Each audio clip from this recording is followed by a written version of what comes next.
Okay, we have some huge news from the UFC regarding the heavyweight division.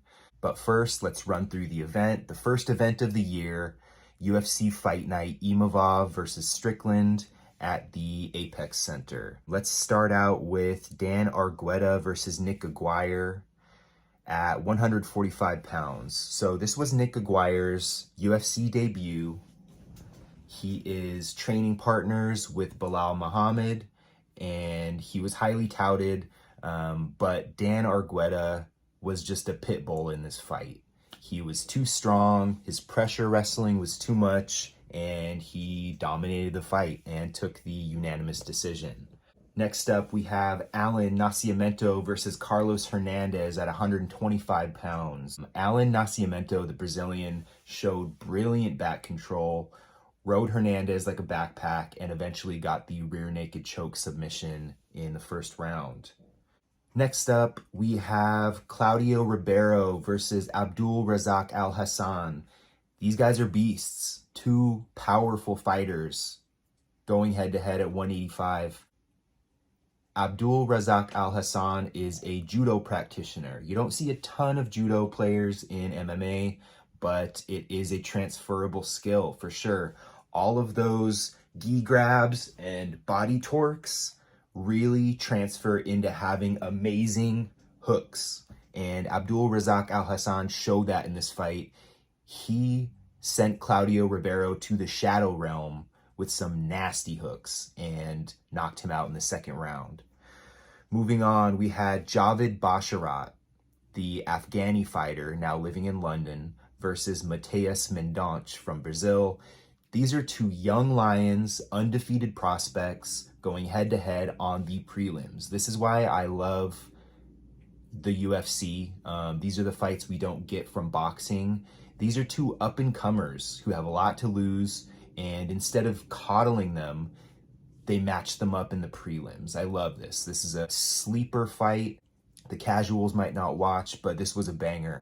Mendonça looked really good, but Javid Basharat, the tall karate fighter, and these guys are at 135. Javid Basharat's pushing 6 feet at 135, so he's got that range. He fights like Wonderboy Thompson, maybe like an early Conor McGregor. He's got that Bruce Lee karate style, and he just has a super high fight IQ. This was a banger. Basharat won by unanimous decision. Great fight.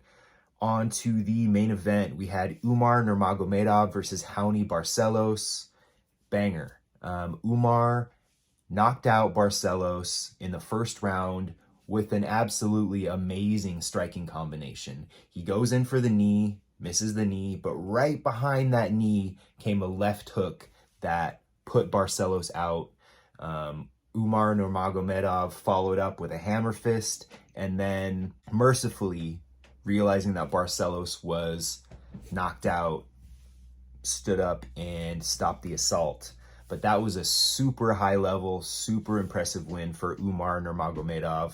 Next up, we have Punahele Soriano, super tough, super strong Hawaiian versus Roman Kapilov from Russia. And this was a great fight. Soriano's really tough, really powerful, but in the end, his looping power punches were no match for Kapilov's really sharp, straight strikes. And this was a great fight. Soriano would not give up. The referee had to step in and call the fight off due to the punishment that was going down. Hats off to Kapilov for the win. Next up, we had Dan Ige versus Damon Jackson at 145. So Damon Jackson is one of those rangy fighters, pushing 6 feet at 145, really long, tough to fight, versus Dan Ige, who's on the shorter side, super powerful, super fast. Really great matchup here. Damon Jackson's been on a roll. Dan Ige's been on a bit of a losing streak, but Ige only fights the cream of the crop. He only fights the best of the best, so taking some knocks is understandable. Dan Ige knocked out Damon Jackson in this fight with a round 2 tight hook knockout that was reminiscent of Mike Tyson, and it was gorgeous. Hats off to Dan Ige for the big win. In the main event, we had Sean Strickland, who took this fight on a 5-day notice, versus Nasruddin Imavov, the number 12 ranked fighter at 185.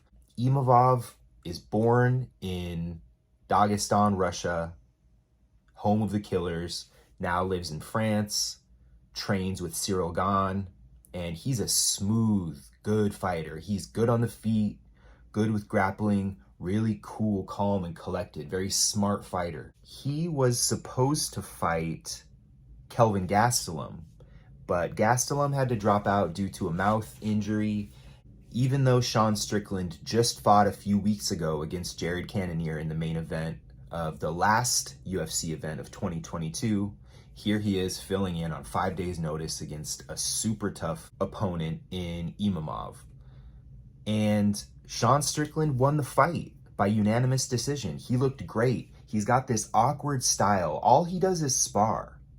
He doesn't lift. He doesn't do drills. He just spars. And so he has this amazing feel for the fight. He keeps the whole fight at boxing range, very close, right up in your face. And he does these parries. He'll reach out and he'll parry punches. He'll roll with punches. Sometimes it looks awkward, but it's really effective. And he just stayed in Imavov's face for the entire fight, wouldn't let up, and won the unanimous decision. It was an amazing performance from Sean Strickland. In his last fight against the Killer Gorilla, he played it really safe and didn't get the decision. In this fight, he vowed to take some more chances, which he did. He put himself right in the fire, and it paid off. He won the unanimous decision and looked amazing in this fight. Sean Strickland is a bit of a psycho, but hats off to him. Congrats on the win. So moving on to the big news. After the fight, Dana White in the post-fight presser announced that Francis Ngannou is going to be stripped of his UFC heavyweight belt, released from the UFC, and they are going to set up a fight between Jon Jones and Cyril Gane for the vacant heavyweight title in March. Super exciting news. The UFC didn't want to pay Francis Ngannou what he knows he's worth. Francis is going to go explore other options. He's going to go box, sign with another organization where he can get paid more money, have sponsorships, and frankly, get paid what he's worth. The UFC really fumbled the bag in not re-signing Francis Ngannou, but I'm not mad at it. I'm really happy for Francis that he's going to be able to talk to ONE FC, Bare Knuckle FC, Bellator, PFL, or just do some one-off boxing matches and go make some money. So hats off to Francis Ngannou for knowing what you're worth. And I'm excited for this fight, Cyril Gane against Jon Jones. This will be the first we're going to see from Jon Jones at heavyweight, and I can't wait.